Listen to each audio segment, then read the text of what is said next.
Nebulisation tablet বা সিরাপের চেয়ে কেন উত্তম? নাম্বার 1, কাজ করার শুরুর গতি।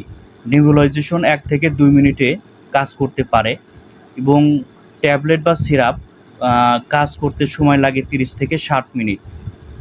প্রভাবের স্তর, নেবুলাইজেশনের যে ব্রঙ্কোডাইলেটরগুলো দেওয়া হয় তা সরাসরি ফুসফুসে কাজ করে এবং ঔষধ বা সিরাপ সারা শরীরে কাজ করে। পার্শ্ব প্রতিক্রিয়া, নেবুলাইজেশনের পার্শ্ব প্রতিক্রিয়া খুবই কম এবং ওষুধ বা সিরাপের যে ব্রঙ্কোডাইলেটর সিরাপ ব্যবহার করা হয় তাতে পার্শ্ব প্রতিক্রিয়া নয়, পেশেন্টের কম্পন বা হৃদস্পন্দন বেড়ে যাওয়া, এমনকি খিঁচুনিও হতে পারে।